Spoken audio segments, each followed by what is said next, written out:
everyone, welcome back to the Rajiv Khati show. Today is a very special episode for me because I have my dear friend Brian Saxena, aka the DesiBeatDown. In today's episode, we'll be discussing a lot of mixed martial arts, aka MMA, in the country because Vaughn has witnessed it all from the days it started to where it is today, and I'm sure we'll get some insights to where we are headed with the mixed martial arts scene. Vaughn, welcome to the Rajiv Khati show. Hey, good So to be here, man. Vaughn, I mean, since the days we started training at Cross Train, you are one person that knew everything about MMA. You were already covering a lot of things that we'll get to. So we want to know, I want to know, the viewers hopefully want to know your journey with mixed martial arts. How, as a person, as a videographer, as a content creator, how have you seen it evolve in the country? Wow. Well, MMA, it's, let's just say from the time I kind of got involved in the Indian MMA scene, which was around 2012, it has grown immensely, and there's a lot of interesting things happening around the country right now on the MMA circuit. But in the early days, we say 2012, I was already doing documentary films. That's what I do. I work in film and TV production. And around 2012, I was thinking about doing an independent documentary film. And MMA was something that I enjoyed, and I kind of wanted to jump into that rabbit hole of what's happening in the country right now with the sport. And this is around the time that the Super Fight League, which is India's first big MMA promotion, absolutely, one can say a televised MMA promotion, that's when they kind of came about. And early on, I was like quite lucky to kind of get involved with their events and, you know, filming their fighters and things like that. And I worked on this feature-length documentary film, a 90-minute film called Fighting for a Dream. I know, that was a beautiful piece, yeah. So that took a long time to make as well, and in the process of making that film, I kind of got to know the MMA gyms around the country, you know, different fighters from, you know, different places. Met you at Cross Train Fight Club, and it was a while before I myself thought about, you know, training. It was after the documentary film, and, you know, I was already at a point, I guess, when most people, you know, they kind of get intimidated when the first time they go to an MMA gym and, you know, you just ask them to roll or do the drills, and absolutely, it is sort of intimidating. So I was like well past that after doing the film and being involved with the scene. And that's what I thought. I'd maybe start training myself. And, absolutely. I remember us training together, getting into the grinds. You were good at BJJ, you were striking well also. But again, for someone like you to have seen the sport evolve so massively, outside obviously the UFC, Brave, One Championship, the Bellator, these are big names now, you know. And the best part about your documentaries was, I still remember how you made it so much about the fighters. You used to bring out the characters, you used to bring out drama, because as a content creator, you were way ahead of the time in understanding what the people wanted to see. So can you explain that? How was it difficult in the beginning just to, let's say, drop an outline of how to film this? Yeah and no. I mean, I've at the time of making the film, I've had significant experience in working on documentary films. So there were a few approaches that I took in the beginning, which were more like conventional approaches.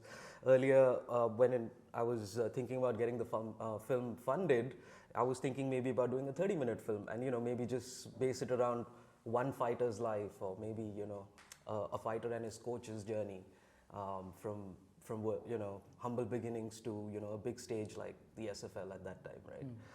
But, you know, as I got to meet more people and, you know, people who are involved with the scene, you know, the story kind of expanded itself, you know. And at the end of maybe a month into the film, I was like, hey, this is no 30-minute film, and, you know, one has to kind of rethink this. But, you know, more than a human interest story, then it became like, you know, a sort of introducing the Indian audience to the sport of MMA. So it became more generalized. You know, we had to talk about the UFC and the beginnings of MMA. So the film kind of like takes you through that journey, like maybe from the 90s or something, you know, when we all started watching WWF, for example. Absolutely. Yeah, and it became like this fucking huge fad in India, and, you know, you saw fake Undertaker and fucking Stone Cold, I don't know who all in like Bollywood films getting their ass kicked by Akshay Kumar, and and that kind of integrated the WWE into the mainstream, psyche of the guy. Everybody knew what WWE was. They had a massive fan following. They came out here, and I just so I kind of took an audience through that journey, and then suddenly, at the same time, there's the sport of MMA which is evolving with all sorts of problems in the US, and what we got was a already refined version of MMA. When they had already thought about the unified rule set, this is not you can't go and fucking bite your opponent on the air, and if you remember the 90s UFCs, people would it was anything goes. In fact, that's how they were marketing it. 2 men enter, 1 man survives. Absolutely. Then blood sport, and So when the Super Fight League kind of came onto the Indian MMA scene, they brought in like big names in the international MMA scene, and it was like this huge event with Bollywood involved and massive crowds, and they kind of played it to that WWE feel, and that was, I think, a great time for me to like get in and kind of present all these different perspectives. So coming back to the film, that's how it kind of expanded, and at the end of it, I was like, I've featured like 15 fighters in the film, but I really haven't been able to like go into their stories because you can only show so much. Absolutely. And that's when I thought about like starting up a YouTube channel called DesiBeatDown. And now that I had met all these fighters and was familiar with where they are, how they train, what their stories are, and I thought I'd do like smaller pieces for online and create these stories about fighters. It's a great platform. For me, it was educational. If you guys are into MMA and if you want to understand how it all started, I think DesiBeatDown is the platform to go to on YouTube. I mean, he's narrated stories so that you get into insights of how the sport has evolved over the years. So it's very interesting. Again, Vaughn, I mean, that was your beginning. But since then, it seems, for me at least, wherever I see MMA, I see you. I mean, you see me? You're behind the scenes. You're behind the scenes, at least in the bigger promotions. At least in the bigger promotions, I remember. So how has it changed? I remember. Can we name a few fighters, and through you, can we understand how they have grown as sports persons first? Yeah, sure. So I think the biggest thing that has evolved, so to say, over the years from when Super Fight League started is the amateur circuit. Yes.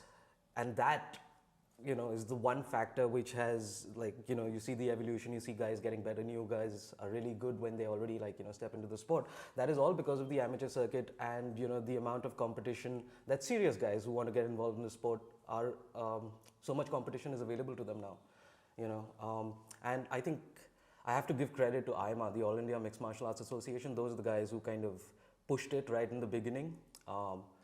So earlier, the amateur competition used to be based in Nasik, and through that amateur competition, the biggest avenue that one could find was the Super Fight League, right? So you perform well at the amateurs, but there was a problem, like people from the south or people from the northeast, they have to travel a long way to come down to Bombay or Nasik to give these auditions, so to say, for the Super Fight League. So with the All India Mixed Martial Arts Association, they kind of like spread it. They had competitions, north, south, east, west, and with these zones, it was more accessible to people, and that kind of sprouted like more gyms doing mixed martial arts or training in mixed martial arts. And man, the guys were serious. They're working at it. They're working seriously, and the skills have evolved. And I think now where the bigger promotions are, and you get to see a lot higher quality of fights. Yes, I remember the last MFN7. I think that was the best MFN7 for me because judging by the quality of fighters, they were insanely talented. They felt that they were so well versed in the striking arts. They were also so well versed in the grappling arts, both wrestling and jiu-jitsu. So it was pretty interesting. So let's hear a few names from you. I mean, Kantaraj is definitely a name that immediately comes to mind because Kantaraj Agasa, I think it was 2016 or maybe 15. Okay.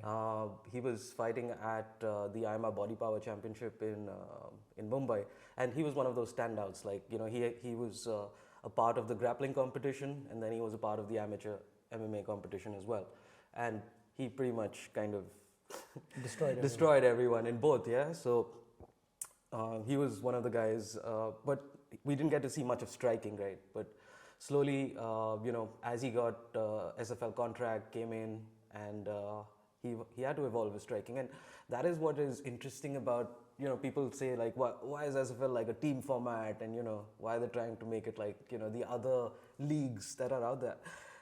I mean, it's just a different take on it. I think it makes it quite interesting that you know, you have these teams. So you have two fighters in each weight class, a main fighter and a backup fighter, and you know, as you go through these teams over the 6 weeks of competition, you can be facing anybody, yes, right?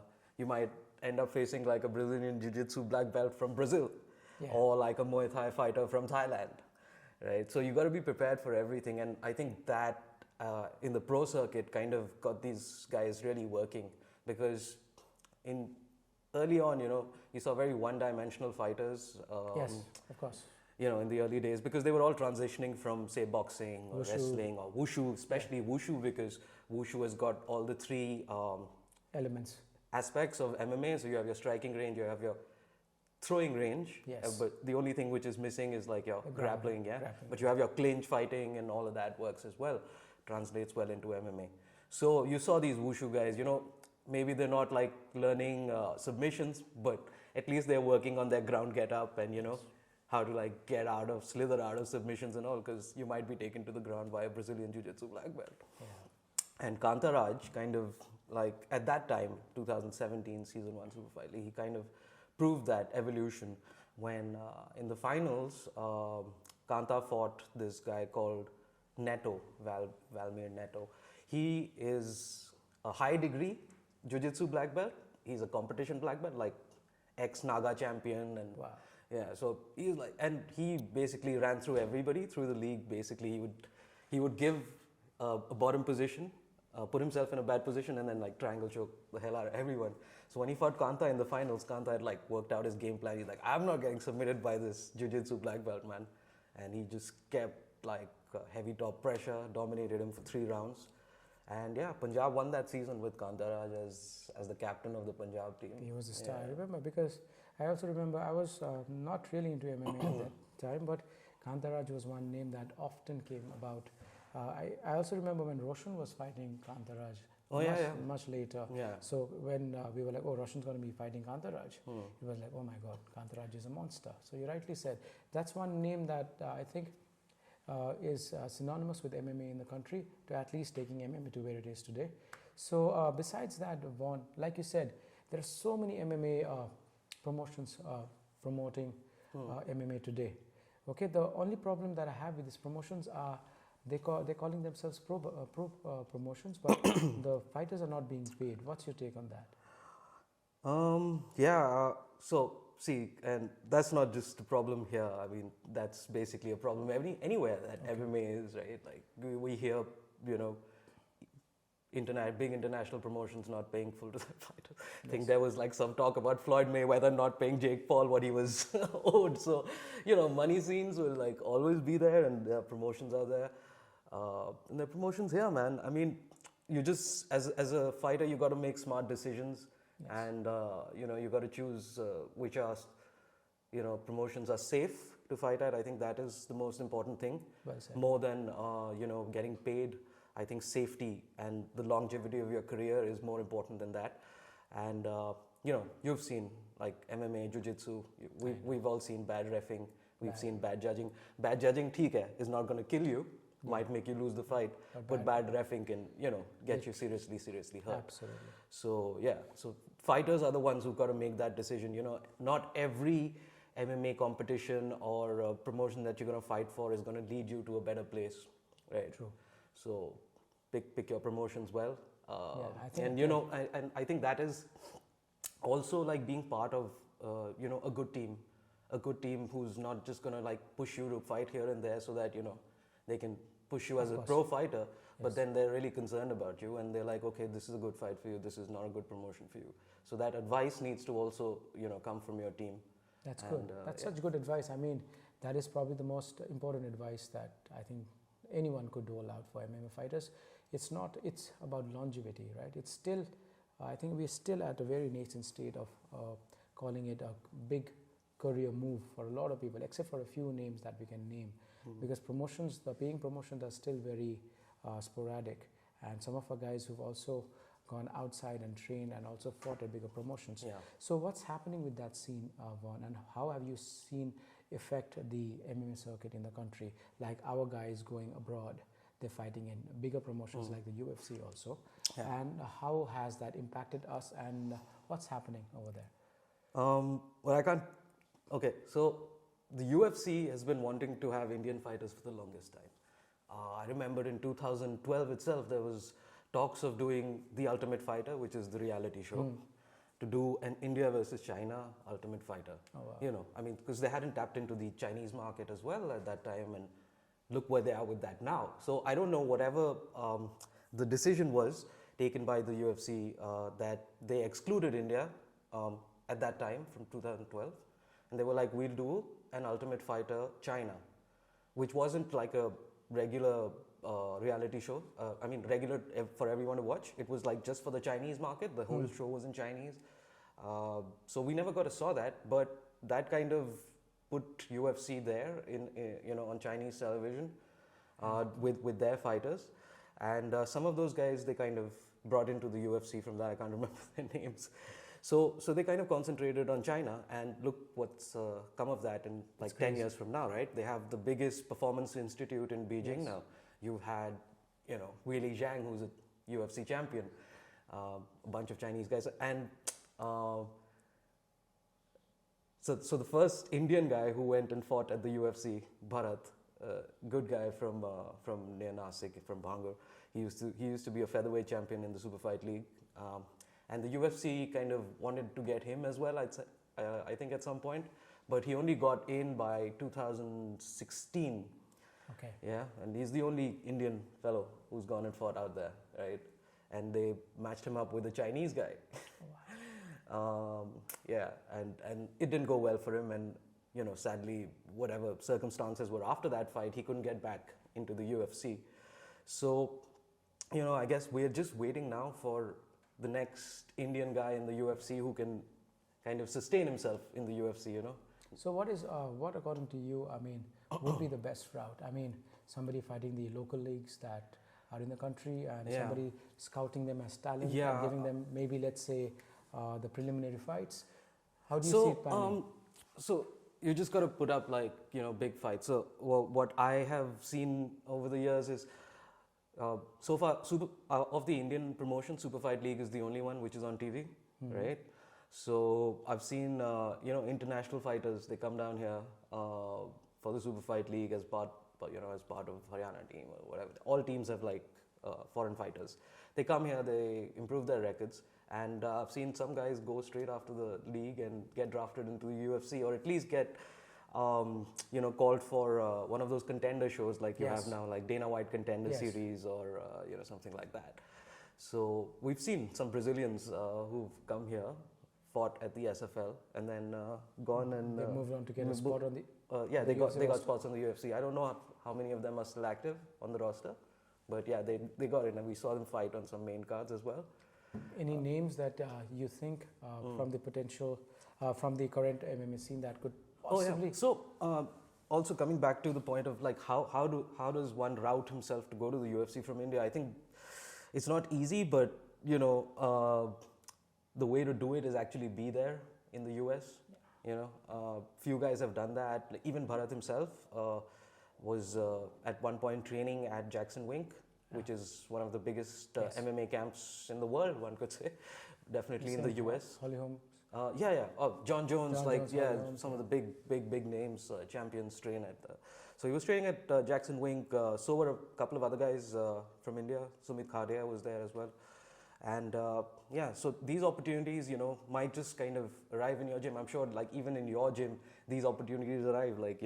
Short notice fight hai, can or do you have somebody with this kind of style in this weight class? We're looking for this kind of matchup for our fighter, and these opportunities arrive, and you got to be there to say, yes, it's me. I mean, you can't be here and hoping that somebody will, hey, we need an Indian fighter from India. That's true. Because just getting the US visa is a yeah, I know that's been a huge challenge, not just for us Indians, but like for so many other. The current champion Glover Teixeira, bro. I mean, he couldn't get into the US from Brazil for like the longest time. And I remember a huge chunk of his career, he couldn't fight in the UFC. Now he's like, what, 42, 41, UFC champion? That's quite a story.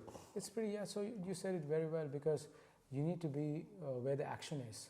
So you need to be ready to fight in short notices, because I think at the beginning of their careers, they will be picked and choose instead of they taking the shots later when they start becoming big names themselves. Yeah. So like even if you look at our promotions, now at least fighters have these amateur circuits to kind of work their way through. And what does that give you really? It gives you a good highlight reel. Okay. It gives you a good record. Like, for example, if we take someone like Anshul Jubli, who's one of the top lightweights in the country, right? So 13-0 was his amateur record. I remember that. Yeah, man. So, and I don't know, maybe he accumulated that over like 3 years or 4 years. Yeah, this guy has fought 4 fights in one night. Yeah. I remember that. I remember the tournament that he went to Bangalore for. Yeah. And in the MFN also, he's 5-0 right now, isn't it? Yeah. So with a record like that and a couple of highlight reels like Anshul's, one can like send his resume to these bigger promotions. Yes. Like obviously they are scouting out themselves, but like people are wondering, oh, I'm out here in Northeast, nobody's seen my fights, or am I, somewhere else, nobody's seen my fights. That's true. Yeah, but you got to build that fight record, you got to build those highlight reels, and yeah, man. You get your shot, especially with the Super Fight League, because they're always looking for like, they need a huge roster, there are 8 teams, there are 6 active fighters, 40-45 fighters to aise hi ho gaye tumhare. They always need them like, sign, then you have your backups and you have your international fighters. So awesome. Yeah, whenever they come back, hopefully they come back this year. So moving on, Vaughn, we've talked about how we don't have any rep in the UFC, and you explained so well how one could go about repping themselves so that we get some big names signing us up. What about one championship, the Brave? Yesterday, he got, unfortunately, he got TKO'd, but we have had people at the 1FC, we have had people at the Brave. What is happening over there? Why aren't we able to make a name for ourselves, except for Ritu Phogat? Well, Ritu Phogat is interesting that one can't go without mentioning her. I mean, she just competed in a 8-girl tournament to get to the championship #1 contender spot, and kind of lost in the finals to Stam Fairtex. And her evolution has been good. But Ritu Phogat, she's already a big name. I mean, the 1FC, even when she's walking out, they're introduced, she's the Dangle girl, girl. I mean, the Phogat family, that wrestling family, because of the Bollywood film, they're already famed in the country. So her success, and all props to her. She's a great wrestler, and I think she even fought at the Commonwealth. So, yes. So what we haven't seen from her is really striking. I've watched the fight. Yeah, I mean, we can analyze. I mean, she's got great top game. She can hold you down, but you need that ground and pound going with that, and that is what's really going to neutralize. And Stamp is a fucking killer fighter. She's a killer herself, former champion. I've been following her since she was a little kid, and she was monstrous then too. Yeah, so 1FC is definitely there as an avenue, and we've seen a lot of our fighters go. Kantaraj has also gone there. Roshan was doing so well. I think if he kind of got the push in India at the time when he was 4-0 in 1FC until he fought Gary Mangat. I don't know why they made that matchup also, But whatever the reasons, I heard he took the fight in short notice, but whatever the reasons, Roshan was doing well. I think they should get him back into the mix right away. There's Roshan, Himanshu. In fact, even back in the day, bro, I tell you, the first Indian fighter who fought in the 1FC was Priyanka. Priyanka Jeet Toshi. I don't She was on the Super Fight League reality show after that, or before. Anyway, so she fought out there, and she's the first Indian to actually have a win at the 1FC also. So, and after that, of course, Rajinder got a win, and there were a bunch of other Indian fighters, and 1FC is kind of pushing themselves as an Asian promotion, like primarily. Although they do have fighters now like big names, Demetrius Johnson and Gary Tonin and all those guys, but they are an Asian promotion. The kind of push that vibe. All their fucking events are with that. With that Asian vibe. So and from what I've heard, they pay pretty good, right? So the bonuses are insane. Yeah, so that's a great place to be for any Indian fighter, I think, who's looking to grow on the international scene. Because at the end of the day, a lot of our fighters will end up opening up their own academies at the end of the day. If they don't. Yeah, that has always been a goal, I think. I think we've seen that from like the very beginning of MMA here. Yeah, we see a lot of guys doing these promotions, make a name for themselves, and they retire and they get into teaching. But hopefully in the near future, we will have stars who don't have to do anything because they've made so much money, like the big shots that we have in the world. And what's happening with endorsements, bro? Because I know for a fact that all these fighters are not making a lot of money through just fighting at the UFC or any of these competitions. They're also getting a lot of endorsement money. Like for example, Conor, he started up his own whiskey business. Now I think he's probably one of the richest athletes in the world. Yeah. And he went from plumbing to owning a Rolls Royce in about 5 years, I guess. Yeah. So in India, I don't see any promotions that are promoting fighters in a way that they could also get some endorsement deals. It's a very naive opinion because I've not studied that. As an insider, what are your thoughts on that? See, one can't hold Conor McGregor as a benchmark. Absolutely not. I mean, he's like a once in a generation kind of fighter, right? And we've seen guys with like big fucking deals before him also, who weren't as fucking vocal as Conor. I remember back in the day when early days of John Jones being champion, when he was the first youngest UFC champion, 24 years old, 25 years old. He was getting into all that shit. He was the first guy who brought Nike into the UFC. Nike usually keeps away from mixed martial arts, but he was an individual. Not the UFC wasn't having an endorsement deal with Nike. It was just John Jones. Okay. Right. And he brought Nike into the mix, and then he fucked up, and Nike cancelled his deal. Same way Anderson Silva was the next guy who Nike took up, and Burger King. Big names. Yes, these guys Burger King was there. Broughton, but these guys are already superstars, man, and I think that's one thing that we our promotions need to market and push is make stars out of our fighters. Sorry to interrupt you, Vaughn, but since the time I've discussed MMA with you, you were always of the view that we need to take this to the grassroots, and I can't agree with you more. You've always told me, Rajiv, we need a TV deal and we need to take this to the people in the rural areas where the money is, where there is a craze for things like violence, if I may call it that. Why isn't it happening, Vaughn, according to you? Hey man, you have to understand that mixed martial arts is a very, very niche sport, even if when you look at sports, right? Okay. In our country, people have tried every bloody possible league, on the planet. True. That's true. Right? You've seen it all.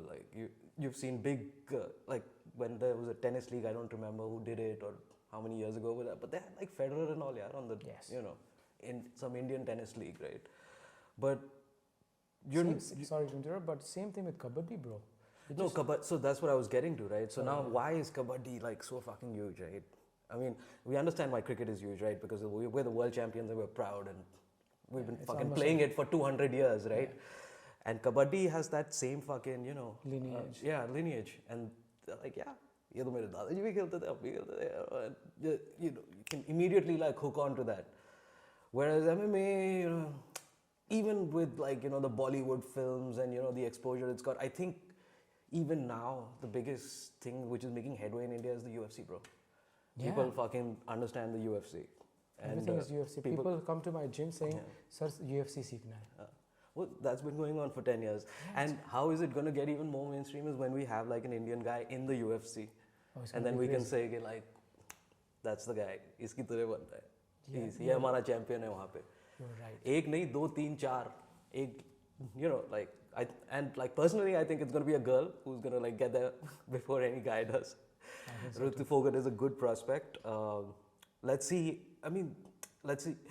Another problem with women's MMA is, and you've had some professional fighters training with you here, is that they really don't have like sparring partners. So they're sparring with the, you know, men all the time, which is also great. Like we've seen, you know, UFC champions and great UFC women fighters, like, you know, they just spar with men. But, you know, at some point you do need to, you know, train with women. You need that same, you know, fucking weight class and size, you know, to work with. Ritu also fights Atom, no? Yeah. How much is that? How many kilos is that? Shit. Now you put me on the spot. Sorry, maybe 55, maybe 50? No, it's lesser. Atom is like, I think 49? 47 kgs, 47 some shit. kgs? Yeah. I mean, 47 kilo guy who does MMA is difficult to find for someone, no? You're right. Yeah. I just wanted to say it because you're absolutely right. You're pointing the fingers at the right places, trying to find these small little nixes that we need to fix. But like, the other side of it is like, you know, so you have so many guys coming to your gym now who come from, like, you know, God knows where they come from, other states and all, just to like, you know, train here. And yours and, you know, there are a few other, you know, good MMA gyms in the country where people like, you know, travel to. And people who are serious about the sport, who actually want to get somewhere, you know, Jahangir from Warriors Cove once said to me, bro, if you want to find something, you'll find it. You know, when I was like, you know, how does one go about being an MMA? He's like, if you want it, you will find it. And this was like 2012, man. Like, nobody knew what the fuck MMA was. Like, I started researching. I found Cross Train. I found Warriors Cove, and luckily I was able to get in touch with Daniel Isaac at the time, who was running the Super Fight League, and he kind of gave me access to the fighters and, you know, their training and everything. So, if you want to find it, man, it's always been here. It's just that how seriously you want to take it. Now, what happened with the SFL was like, once you had a TV deal and like dudes were on like Star Sports and all, so then they get like a little confident. I'm winning, and you know, how much do I need to evolve? मैं तो यहाँ का champion हूँ, you know, and that's a problem area because I remember some of these champions having zero groundwork. I was a white belt then, having just trained for about 2 to 3 years. Yeah, and some of them come and train with us. Why? Because now they've got an international fight coming up, and he's like, Jiu-Jitsu कहाँ train करना है? अच्छा उधर जाना पड़ेगा. Then he comes, and then like you tap him, like somebody else taps him. Anybody can tap him. You know, they get tapped, and they're like, fuck, I'm a fucking champion. I'm not gonna get fucking tapped here. Yeah. You know, like that. But you know, more programs are available. Like, you know, you can do like, you know, private classes, or now people are getting smart about it. Thailand is there. It's like so much, you know, accessibility is there. And there are so many more places now, man. Like in 2012 when they did the reality show, they Super Fight League did the reality show. They brought in like foreign coaches, right? Serbian coach, I can't remember, and to just get them, you know, the basics of the ground game. But ever since then, like, fuck, it's been evolving. We have Indian Jiu-Jitsu black belts now. You know, questionable, but okay. So yeah, the grappling scene actually, like, I think we're moving on to, and that's also like quite interesting. Yeah, because the evolution of grappling in the country. I have seen it firsthand because I started in 2013. I took a break, then I started training. But the grappling scene in the country, if you know where to look, like you said, if you know where to find, there are these amazing coaches, amazing places that know legit stuff. Because today it is so accessible. There are DVDs after DVDs. These world champions are coming up with DVDs, not just in grappling, also the cage fighting series, also ground and pound. But nobody has the patience or the wherewithal to, open up this DVD, study, drill. Just like you rightly say, they just want to be champions. I know this, no problem. Breakfall, I don't need a breakfall. Okay, I break my hand, That's the attitude. So you've also, from the periphery, you've also seen the evolution of the grappling scene in the country. So how according to you is that going? I think it's going quite well. Yeah, I think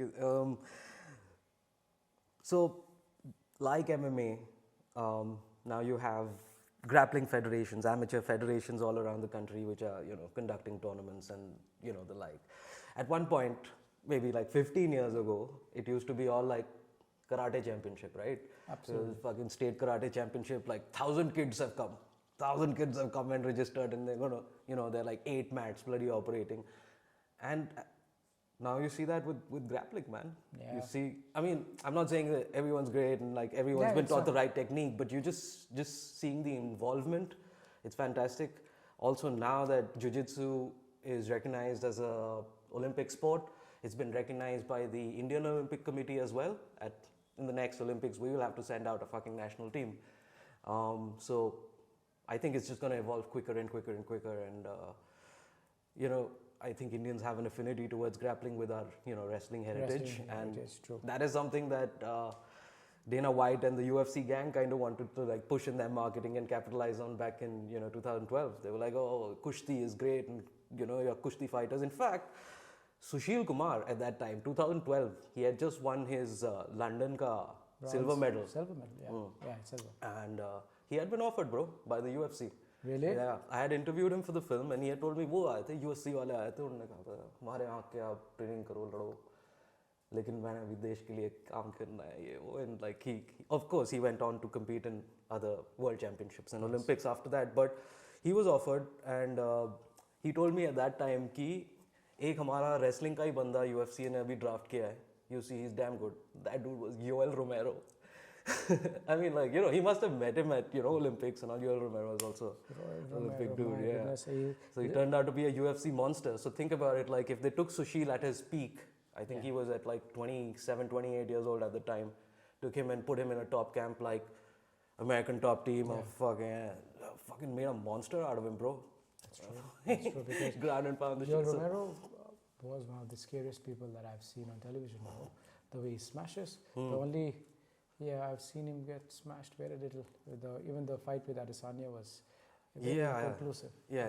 But yeah, you're right. I mean, all these big athletes who are doing the grappling arts, if they start getting into the striking arts, I still believe striking is much easier to learn than the grappling arts, because grappling takes longer for anyone to. I cannot be doing wrestling at my age, because these guys are starting wrestling at 3, 4, 5, 6, whatever.